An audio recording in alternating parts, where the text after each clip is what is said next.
Hello everyone, and welcome to my General Hospital official channel. I hope everyone is having a wonderful day.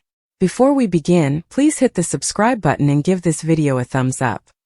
The aftermath of the rescue of the two hostages in Port Charles sent shockwaves through the entire town. What was supposed to be a moment of triumph and relief quickly spiraled into chaos, heartbreak, and moral questions that no one was ready to face. The rescue operation had been intense, filled with danger and emotion, and while the hostages were finally safe, the cost of their freedom was far greater than anyone anticipated. The air in General Hospital felt heavier than usual, tension gripped every hallway, and whispers about the rescue's fallout spread like wildfire. Jason stood near the nurse's station, still wearing the bruises of the mission that saved the hostages. His hands trembled slightly as he replayed the last moments in his mind. "We got them out, but it wasn't supposed to end like that," he muttered under his breath. Elizabeth approached him carefully, sensing the storm brewing inside him. "Jason," she said softly, "they're alive. You did what you had to do." But Jason's eyes, dark and haunted, told a different story. "Yeah," he said quietly, "but at what price?" Inside one of the hospital rooms, the rescued hostages, Ava Jerome and Drew Kane, were recovering. Ava was pale but composed, her usual bravado dimmed by the ordeal. Drew, on the other hand, stared at the ceiling, lost in his thoughts. "You ever wonder if we were supposed to make it out?" Drew said after a long silence. Ava glanced at him with a smirk that didn't reach her eyes. "You're alive, Drew. Don't overthink it. You know as well as I do, in Port Charles, survival isn't guaranteed." Drew chuckled bitterly. "Maybe. But something about the way that rescue went down doesn't sit right with me. Someone wanted us alive, but why?" Meanwhile, at the PCPD, Jordan Ashford was fielding calls and dealing with mounting pressure from the media. Reporters wanted details about the daring rescue, but she had none to offer publicly. Too many pieces didn't fit together. Curtis had been involved, and there were whispers that someone inside the department might have leaked information to the kidnappers. Jordan rubbed her temples, the weight of command pressing down. "We saved them," she said to herself, "but this isn't over." Back at the hospital, Sam McCall walked into the waiting area, her expression tight with concern. She spotted Jason and went straight to him. "You okay?" she asked softly. Jason shook his head. "I can't stop thinking about what happened before we got to them. Someone tipped off the enemy, Sam. They were expecting us." Sam frowned, worry etched across her face. "You think it's someone from the inside?" Jason looked away. "I don't think. I know." Elsewhere, Sonny Corinthos was in his office at Pozzolos, pacing back and forth. His connections had helped locate the hostages, but he knew this rescue came with consequences. "They made a move on my people," Sonny said as Dex stood nearby, waiting for instructions. "You think I'm gonna let that slide?" Dex shook his head. "No, boss." Sonny poured himself a drink, his tone low and deadly. "Find out who financed this operation. Whoever they are, they just declared war." Back at the hospital, Carly arrived to check on Drew. The moment she saw him, relief washed over her, but it was quickly replaced with anger. "You could have been killed," she exclaimed. Drew tried to calm her down. "Carly, I'm fine. It's over." But Carly wasn't buying it. "No, it's not over, Drew. Someone set you up, and I want to know who." Drew sighed. "I'm already working on it. Jason thinks there's a traitor, and I believe him." Carly folded her arms, her voice sharp. "Then let's find them before they do this to someone else." Ava, on the other hand, had her own agenda. Once alone, she made a call from her hospital bed. "It's done," she whispered. "They think I was just another victim. No one suspects a thing." Her voice trembled slightly, not from guilt, but from fear.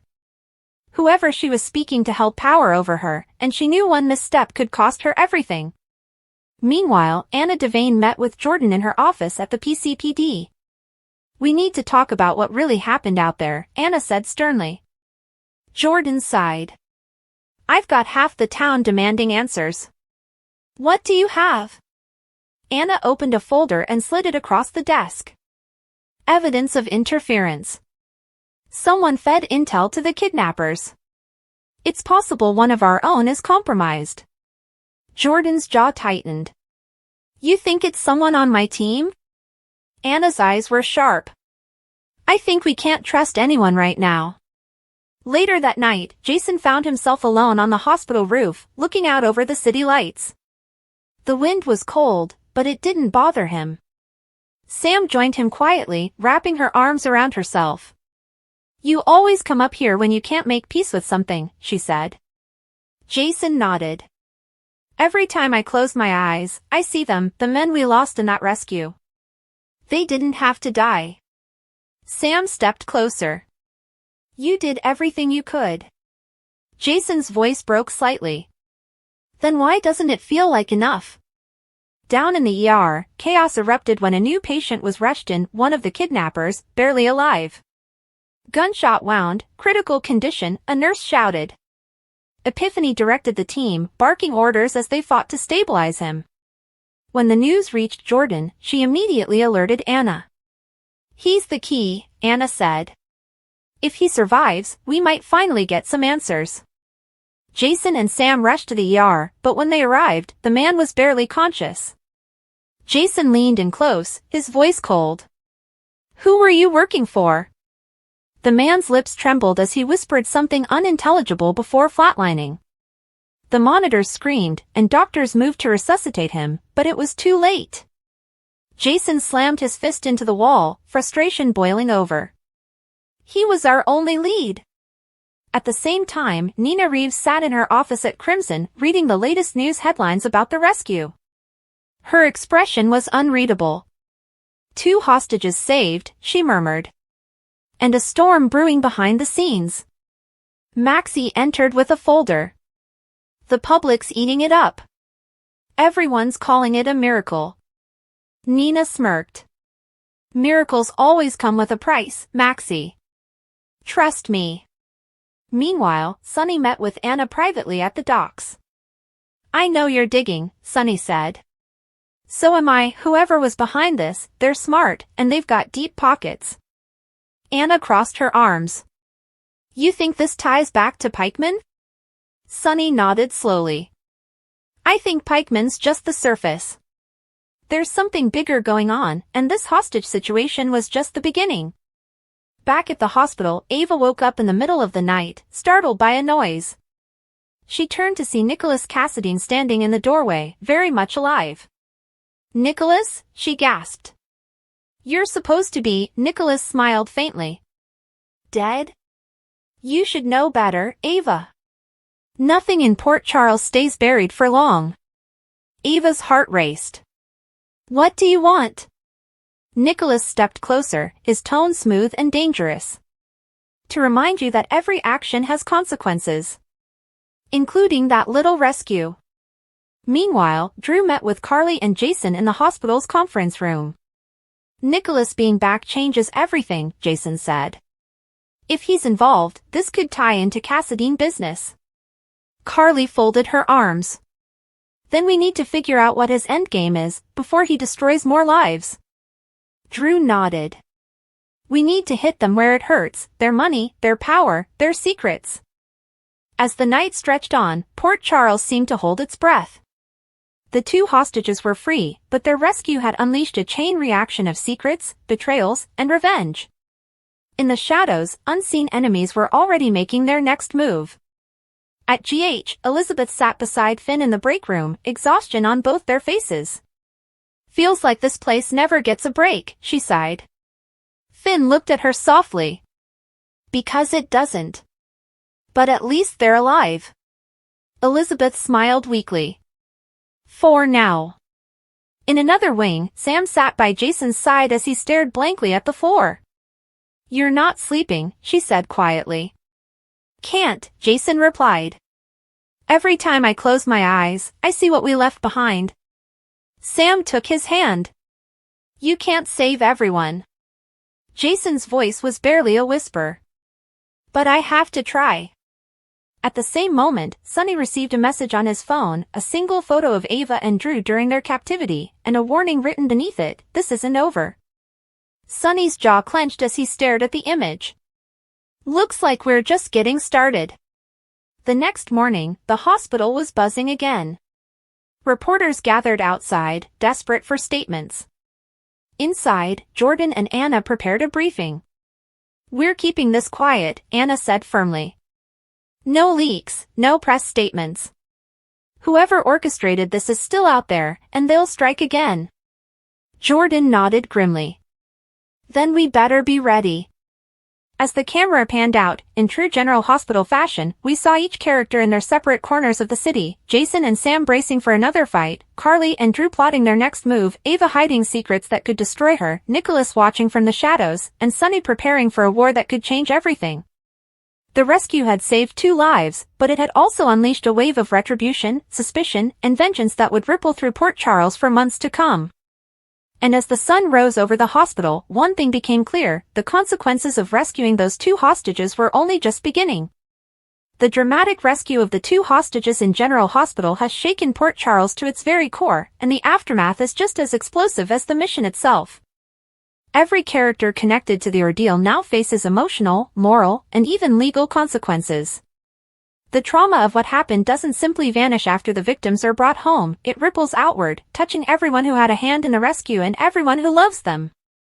What began as a desperate bid to save lives has now evolved into a tangled web of guilt, gratitude, suspicion, and fallout that could change relationships, loyalties, and futures across town. As the dust settles, chaos brews beneath the surface. Jason Morgan, who risked everything to bring the hostages home, is still grappling with the violence and loss he witnessed. His instincts as a protector are intact, but deep inside, he's wrestling with the weight of his actions. The mission was a success, but at what cost? There's a look in his eyes that tells a story of pain, regret, and silent torment. He's saved lives, but he can't escape the memories of the danger, the split-second decisions, and the moral compromises he made to get the job done. Those who know him best can sense it. Carly can see the shift in his demeanor, the unease that lingers behind every calm word. She wants to reach out, to help him open up, but she also knows Jason too well. He'll carry that burden alone until it breaks him. Meanwhile, Sam McCall finds herself torn between relief and guilt. The man she once loved has once again proven to be a hero, and though they've both moved on with their lives, the experience dredges up emotions she thought she'd buried. She can't ignore the ache in her chest when she sees Jason standing there, alive but haunted. There's gratitude, but also confusion. She knows she shouldn't feel connected to him anymore, yet she does. She's supposed to be focused on her family, her children, and her current relationship, but the adrenaline of the rescue and the danger surrounding it reawakens something inside her. Jason's return into the spotlight of heroism makes her question everything she thought she had resolved. The hostages themselves are struggling to recover. Their freedom came at a heavy price, physical wounds are healing, but the psychological ones run deep.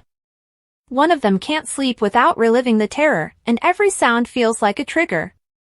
The other is overwhelmed by survivors' guilt, knowing others didn't make it out alive.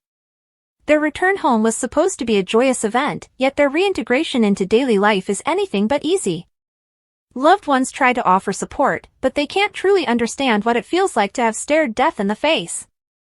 Therapists, police investigators, and hospital staff hover around, trying to help, but the victims feel like their lives have become a spectacle. Anna Devane is another character caught in the emotional storm.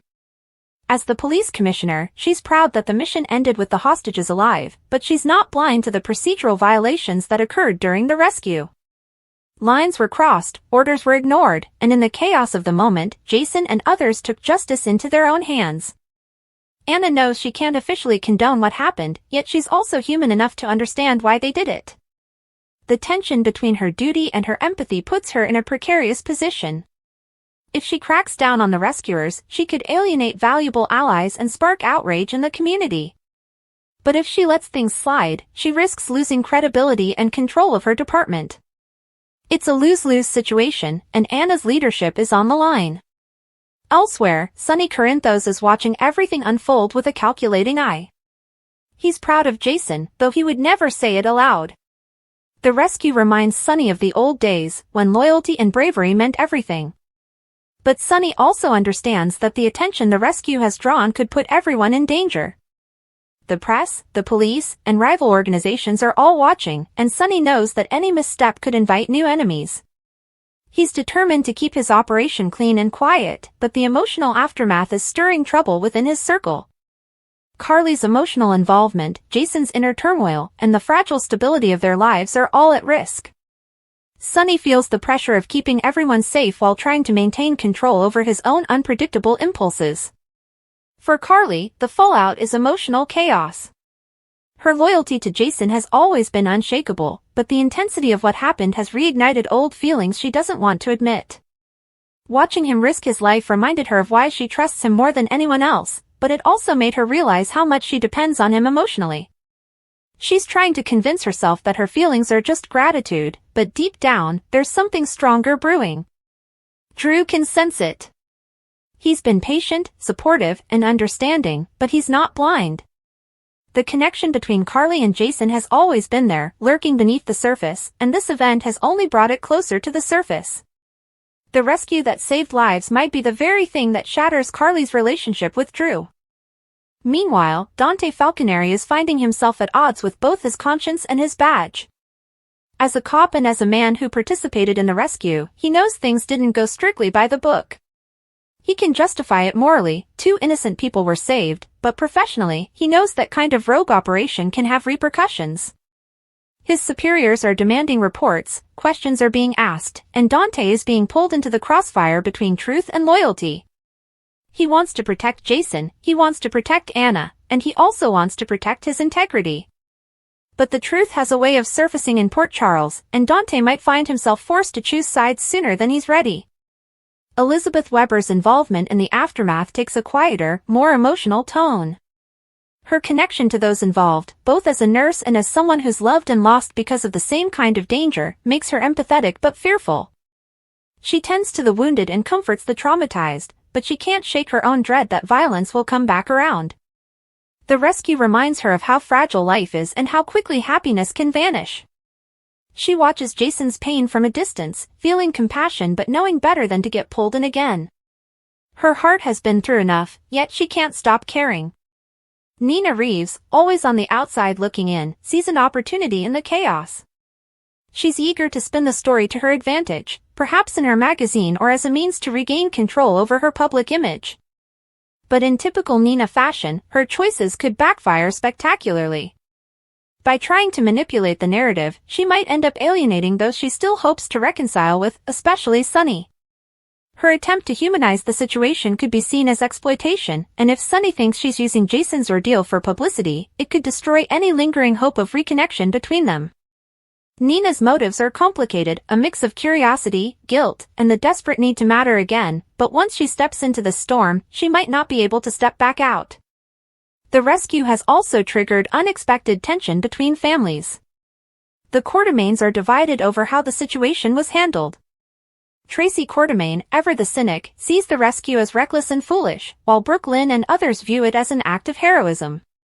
The arguments at the mansion are fiery and emotional, revealing long-buried resentments and conflicting values. Ned tries to play peacemaker, but even he can't deny that every act of heroism in Port Charles seems to come with collateral damage.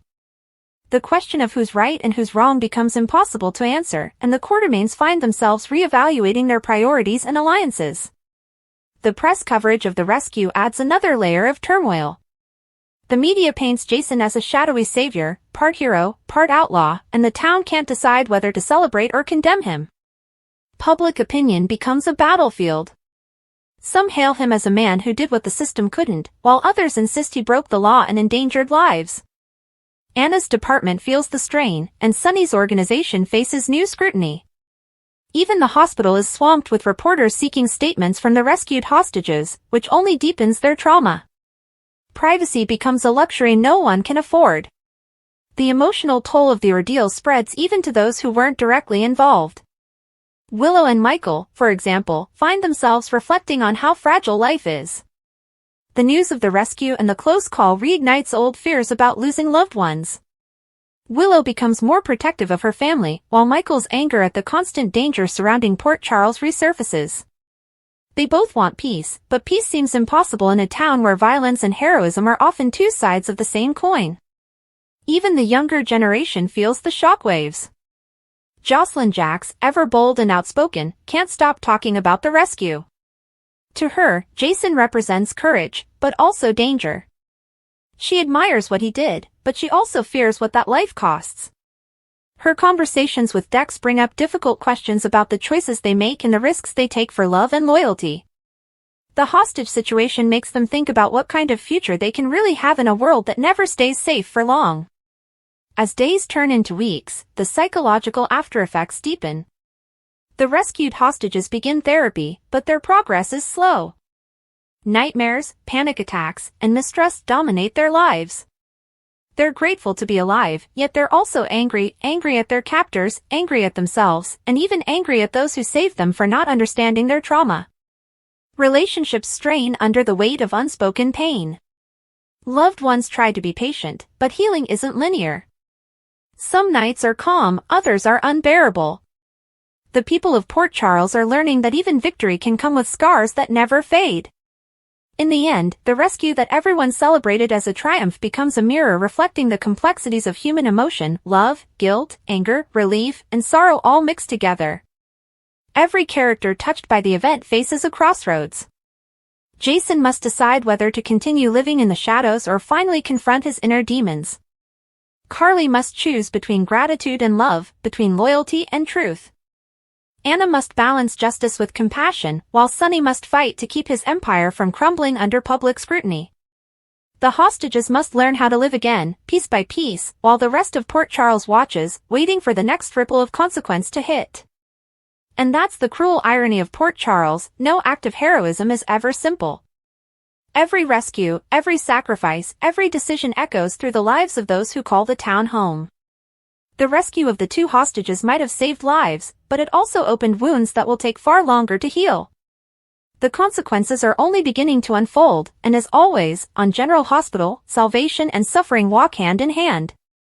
As the days pass, the shock of the hostage rescue begins to fade from the headlines, but its emotional and social reverberations continue to spread like ripples in a pond. The quiet aftermath brings no peace, only reflection and revelation. Everyone touched by the ordeal is forced to look inward and confront the truths they've tried to avoid. The people of Port Charles are known for their resilience, but this time, the trauma runs deep enough to challenge even the strongest hearts. It's not just about what happened during the rescue, it's about what it revealed, the fragile connections, the unspoken desires, the secrets that surfaced in the chaos. Every survivor, every rescuer, and every loved one is changed, and the fallout begins to redefine relationships in ways no one expected. Jason, though hailed as a hero by some, becomes increasingly distant. The adrenaline rush that carried him through the mission is gone, leaving behind a heavy void. He's not one to seek attention, but even he can feel the town's eyes on him, half in awe, half in judgment. Those close to him can tell something inside him has shifted. The emotional weight of being the savior again feels different this time. He's not just questioning the morality of what he did, he's questioning whether he can keep living a life that always demands violence for peace. Nights bring flashbacks, sounds, shouts, the cold echo of fear. It's not just the danger he faced that haunts him, but the choices he had to make, the split-second decisions that could have meant life or death for someone else. Jason tries to bury himself in work, in silence, in the comfort of being useful, but nothing feels the same anymore. Carly can't stop thinking about him. Every time she looks at Jason, she sees the man who once carried her through her darkest hours, the one who's always been there when the world fell apart. She wants to tell herself that her feelings are rooted in friendship and loyalty, but it's more complicated than that. Drew senses it. He's patient but no fool. He knows Carly's heart still has a place reserved for Jason, it always has. The rescue only reminded her of that truth. Drew, meanwhile, is left to wrestle with his own insecurities. He wants to be Carly's rock, her safe harbor, but how can he compete with the kind of bond that's been forged in years of shared danger and unspoken emotion? He's angry at himself for feeling jealous, but even more angry that Jason still has such a hold over her heart.